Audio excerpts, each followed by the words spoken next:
یہ آپ کا آفس ہے، آپ کے آفس میں کوئی آدمی انٹر کرتا ہے، باہری گارڈز بیٹھے ہیں، پہلا سوال پوچھتے ہیں بھائی آپ یہاں کیا کرنے آئے ہیں، کیا کام؟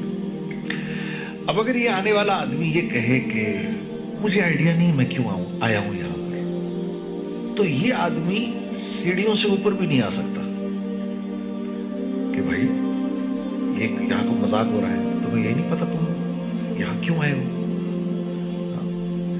تو ایک آفس، ایک نارمل سا آفس، یہاں تو کوئی آدمی بغیر مقصد اور بغیر وجہ کے آ نہیں سکتا، تو اس کائنات کے اندر میں اور آپ بغیر وجہ کے ہیں، تو قرآن اس کو کیسے بیان کرتا ہے؟ تو قرآن کہتا ہے افحسبتم انما خلقناکم عبثا وانکم الینا لا ترجعون۔ افحسبتم، کیا سوچ رہے ہو؟ کیا تمہارا خیال ہے تم ایسے ہی پیدا کیے گئے ہو؟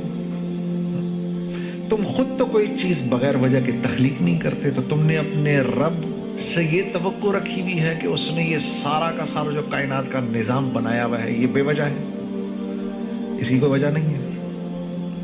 فتعال اللہ الملک الحق لا الہ الا هو رب العرش الکریم۔ تم اس سے تمہیں یہ لگتا ہے کہ یہ تم بغیر وجہ کے بیٹھے ہو یہاں پر، ایسے پیدا کر دیا گیا بغیر وجہ کے۔ تو یہ انسان کا سب سے بڑا مسئلہ ہے، اپنے علم اور اپنی سوچ سے، اور انسان کا جتنا بھی علم ہے اس کا محور یا تو اس کی نظر ہے یا اس کی زندگی کے تجربے ہیں۔ وہ یہ اوپر تک دیکھ سکتا ہے، اس کے آگے اس کو کچھ نہیں پتا کیا ہے، یہ اس کی زندگی کے تجربے ہیں جو اس نے سوچ رکھے۔ جہاں انسان کی سوچ اپنے اختتام کو پہنچتی ہے اس جگہ سے وحی کا علم شروع ہوتا ہے، جہاں اس کی لاجک اللاجیکل ہو جاتی ہے وہاں سے وحی کا علم شروع ہو جاتا ہے۔ اب اگر رسول اللہ صلی اللہ علیہ وسلم ہمیں نہ بتاتے تو ہمیں زندگی پر نہ پتا چلتا کہ ادھر دو کرامن کاتبین بیٹھے ہوئے ہیں، دنیا کی کوئی لاجک یہ پروو ہی نہیں کر سکتی لیکن بیٹھے ہوئے ہیں۔ اسی لیے قرآن نے جب کہا نا ذالک الکتاب لا ریب فیہ، تو پہلی جو قرآن نے بات ماننے والوں کی صفت بتائی وہ یہ بتائی کہ یہ ہدایت دیتی ہے کن لوگوں کو؟ متقیوں کو، مدلل متقین، جو اللہ سے ڈرتے ہیں، صرف اس کو اس کتاب سے نفع ہوگا اور کسی کو نہیں ہوگا۔ جو اللہ سے ڈر رہا ہے اللہ اس کتاب کے ذریعے اس کو صراط مستقیم پر چلائے گا، ہر ایک نہیں چل سکے گا۔ اور ڈرنے والوں کی پہلی صفت کیا ہے؟ الذین یؤمنون بالغیب، یہ غیب کی باتوں پر ایمان لاتے ہیں، جن باتوں کو انہوں نے دیکھا نہیں ہوتا، غیب کی باتیں پر ایمان لاتے ہیں۔ یہ غیب کی باتیں ہمیں کس نے بتائیں؟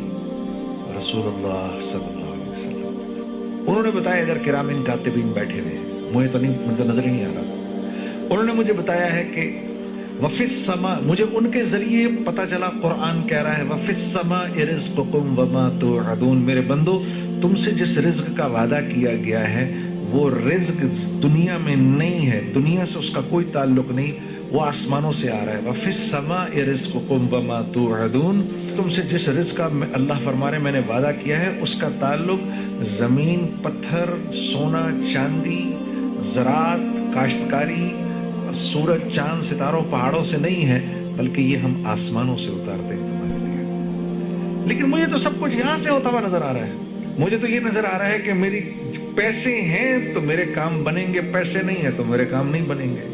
مجھے تو یہ نظر آ رہا ہے کہ میری یہ نوکری گئی تو میں تو تباہ و برباد ہو جاؤں گا، یہ نوکری میں چلتا رہوں گا تو ٹھیک چلتا رہوں گا، میری زندگی بنی رہے گی۔ مجھے تو یہ نظر آ رہا ہے نا، یہ ساری چیزیں مجھے نظر آ رہی ہیں، اس لیے میری زندگی کا ایک ایک لمحہ ان کے گرد گھوم رہا ہے،